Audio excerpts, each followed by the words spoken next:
Abraham est le personnage central des trois plus grandes religions monothéistes de l'histoire de l'humanité, à savoir l'islam, le judaïsme et le christianisme. À l'exception de Moïse, aucun autre personnage de l'Ancien Testament n'est davantage mentionné dans le Nouveau Testament qu'Abraham. Jacques l'appelle ami de Dieu dans Jacques 2, verset 23, un titre qui n'est employé pour aucun autre personnage biblique. Les croyants de toutes les générations sont appelés fils d'Abraham, voir Galates 3, verset 7. La Bible montre clairement son importance et son influence dans l'histoire rédemptrice. Bonjour à tous et bienvenue dans Histoire et Religion. Aujourd'hui, nous allons essayer de résumer la vie de Abraham. Que pouvons-nous retenir de sa vie? Le but de la chaîne est de vous équiper de plusieurs arguments pour défendre votre foi.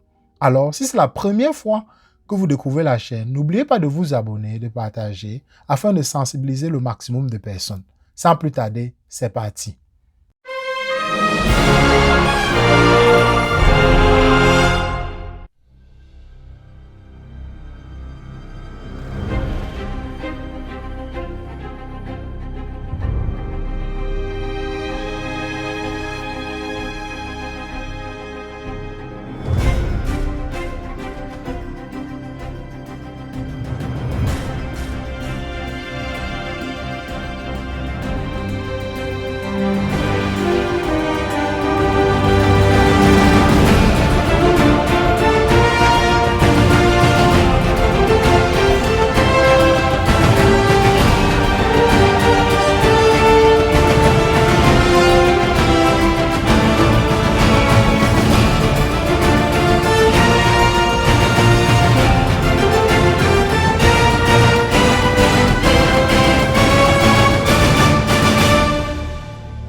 La vie d'Abraham occupe une partie importante du récit de la Genèse. De sa première mention dans Genèse chapitre 11, verset 26, à sa mort à Genèse 25, verset 8.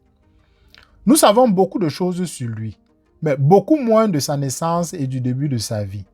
Il apparaît pour la première fois dans le texte biblique alors qu'il est âgé de 75 ans. Genèse 11, verset 28 dit que son père Térak vivait à Ur, une ville influente du sud de la Mésopotamie, située sur l'Euphrate, environ à mi-chemin entre la tête du golfe Persique et la ville moderne de Bagdad, l'Irak. On apprend aussi que Térak s'était mis en route avec sa famille vers le pays de Canaan, mais qu'il s'était arrêté dans la ville de Charan, au nord de la Mésopotamie. L'histoire d'Abraham devient particulièrement intéressante à partir du début de la Genèse au chapitre 12. Les trois premiers versets racontent l'appel d'Abraham par Dieu. L'Éternel dit à Abraham, « Quitte ton pays, ta patrie et ta famille, et va dans le pays que je te montrerai. Je ferai de toi une grande nation, je te bénirai, je rendrai ton nom grand, et tu seras une source de bénédiction. Je bénirai ceux qui te béniront, et je maudirai ceux qui te maudiront, et toutes les familles de la terre seront bénies en toi. » Voir Genèse 12, versets 1 à 3. Dieu a appelé Abraham à quitter sa famille à Charan pour se rendre dans le pays qu'il lui montrerait. Il lui fait aussi trois promesses. La première est la promesse d'une patrie, la deuxième est la promesse de faire de lui une grande nation et la troisième est la promesse de le bénir. Ces promesses forment le fondement de ce qu'on appelle par la suite l'alliance d'Abraham. Abraham se distingue par son obéissance à Dieu. Genèse 12, verset 4 raconte comment, après que Dieu ait parlé à Abraham, il est parti conformément à la parole de l'Éternel. L'auteur de l'Épître aux Hébreux cite plusieurs fois Abraham comme un exemple de foi, notamment en référence à cet acte de foi impressionnant. Hébreux 11, verset 8. C'est par la foi qu'Abraham a obéi lorsque Dieu l'a appelé et qu'il est parti pour le pays qu'il devait recevoir en héritage. Il est parti sans savoir où il allait. Combien d'entre nous serions prêts à laisser derrière nous tout ce qui nous est familier et à partir sans connaître la destination? À l'époque d'Abraham, la famille était très importante. La cellule familiale était très soudée et il était inhabituel pour des membres de la famille de vivre à des centaines de kilomètres les uns des autres. Par ailleurs, le texte ne dit rien des croyances religieuses d'Abraham et de sa famille avant son appel.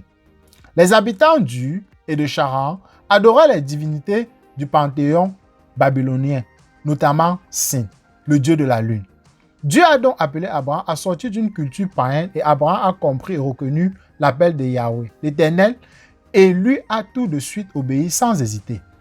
Les circonstances entourant la naissance d'Isaac, le fils d'Abraham, sont un autre bel exemple de foi.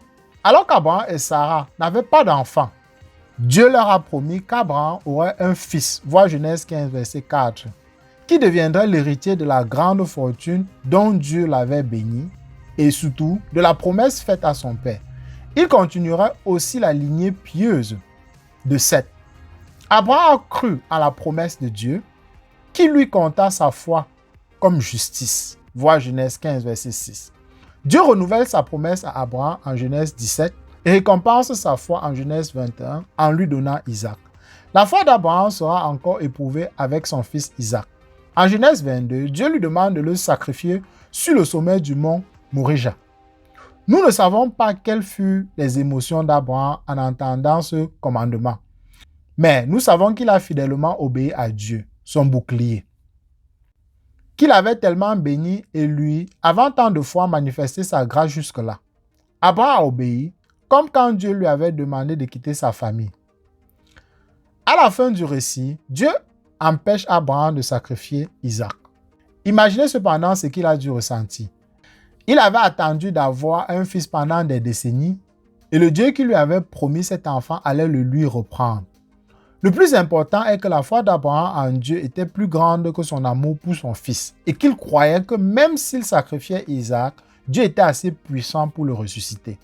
Certes, Abraham a eu aussi des moments de doute et de péché, comme nous tous, que la Bible ne cache pas. À au moins 2 reprises, il a menti concernant sa relation avec Sarah pour se protéger en territoire potentiellement hostile. Voir Genèse 12, versets 10 à 20. À chaque fois, Dieu l'a protégé et béni malgré son manque de foi. Nous savons aussi que l'incapacité d'Abraham et Sarah à avoir un enfant leur pesait beaucoup, au point où Sarah a proposé à Abraham d'avoir un enfant pour elle avec sa servante Agar, et Abraham a accepté. La naissance d'Ismaël manifeste non seulement la futilité des efforts et du manque de foi d'Abraham, mais aussi la grâce de Dieu. Il est intéressant de noter qu'à ce moment-là, Abraham et Sarah s'appelaient encore Abraham et Sarai. Mais quand Ismaël avait 13 ans, Dieu leur a donné un nouveau nom, avec l'alliance de la circoncision et le renouvellement de la promesse qu'Abraham aurait un fils de sa femme, qui a également reçu un nouveau nom. Abraham, qui signifie Père vénérable, est devenu Abraham, Père d'une multitude. Il a effectivement eu une descendance physique nombreuse et tous ceux qui ont mis leur foi en Dieu par Jésus sont ses héritiers spirituels. Le Père des croyants est passé par des moments de doute et d'incrédulité, mais malgré cela, il est considéré comme un exemple de foi. Une leçon évidente à tirer de la vie d'Abraham est que nous devons mener une vie caractérisée par la foi. Abraham a pu prendre son fils avec lui sur le mont Morija parce qu'il savait que Dieu était fidèle à ses promesses. La foi d'Abraham n'était pas une foi aveugle. Elle était une ferme assurance et confiance en celui qui s'était déjà montré fidèle et véritable. En regardant en arrière, nous voyons la providence de Dieu à l'œuvre tout au long de notre vie. Dieu n'a pas besoin d'apparaître avec des anges, de nous parler depuis un buisson ardent ou de séparer la mer en deux pour agir dans notre vie.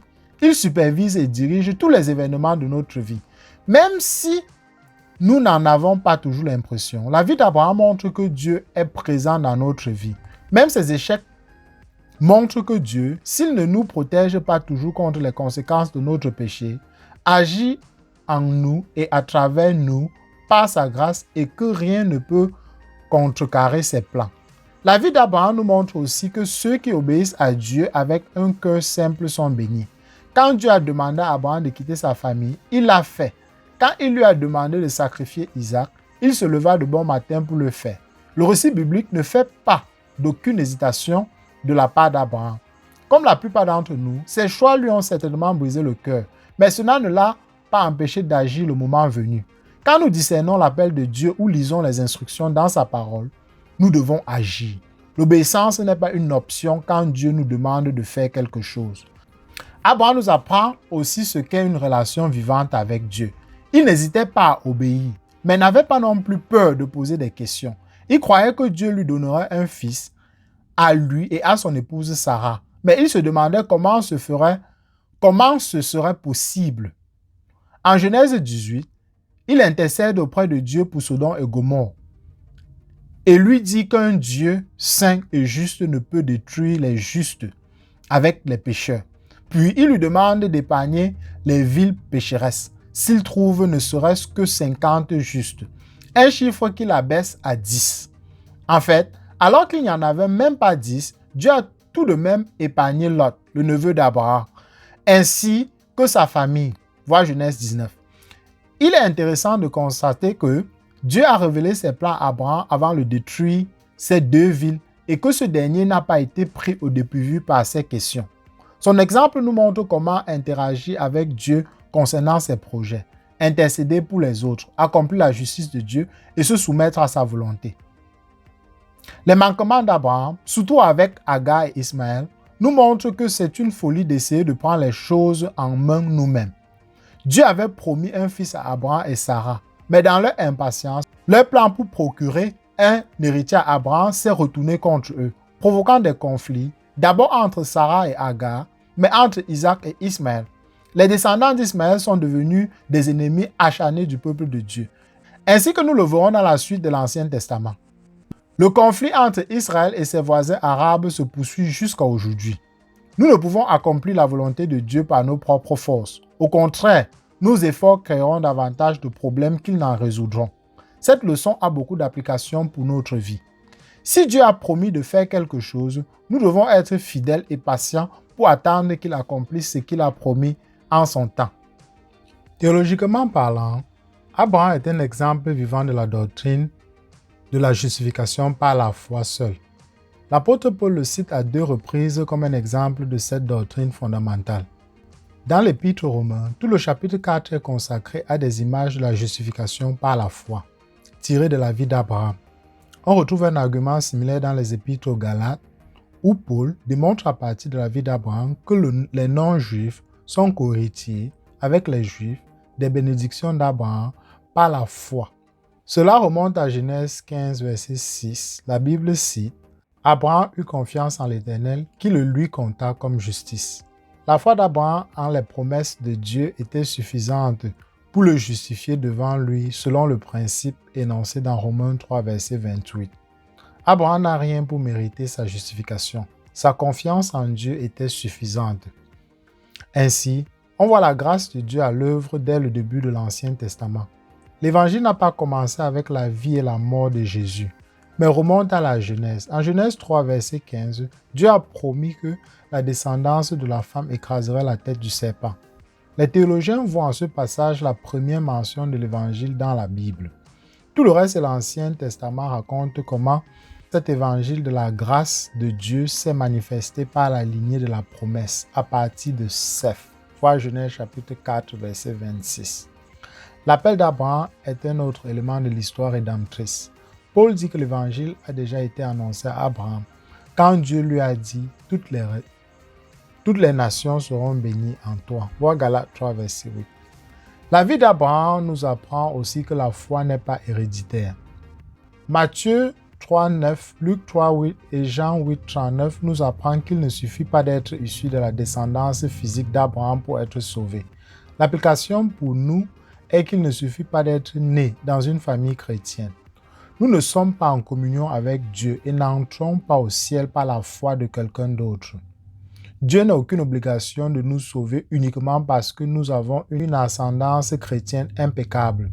Paul cite l'exemple d'Abraham en Romains 9 pour illustrer le fait que tous les descendants d'Abraham n'ont pas été élus pour être sauvés.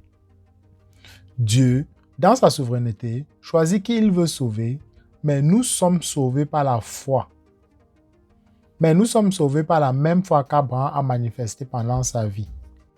Enfin, Jacques cite l'exemple d'Abraham pour montrer que la foi sans les œuvres est morte. Jacques 2, verset 21. Il illustre ce principe par Abraham et Isaac sur le mont Morija. Une simple adhésion intellectuelle aux vérités de l'Évangile ne suffit pas pour être sauvé. Une foi vivante doit produire de bonnes œuvres d'obéissance.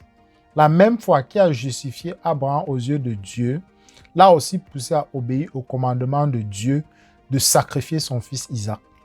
Abraham a été justifié par sa foi et sa foi se manifestait par ses œuvres. En conclusion, on voit qu'Abraham était une personne exemplaire, non pas à cause de sa piété et de sa perfection. Il avait ses faiblesses, tout comme nous l'avons vu. Mais parce que sa vie illustre tant de vérités fondamentales pour la vie chrétienne. Dieu a appelé Abraham d'entre les millions d'habitants de la terre pour le bénir et lui a fait jouer un rôle capital dans l'histoire rédemptrice, dont le point culminant est la naissance de Jésus-Christ. Abraham est un exemple vivant de foi et d'espérance dans les promesses de Dieu. Et nous devons, comme lui, vivre de manière à laisser un héritage durable à ceux qui viendront après nous. Notre foi. Eh bien, nous arrivons à la fin de la vidéo. J'espère qu'elle vous aura plu. J'ai essayé de la condenser au maximum que je pouvais. Bien sûr que j'ai laissé certains éléments, mais je pense que vous avez eu le nécessaire.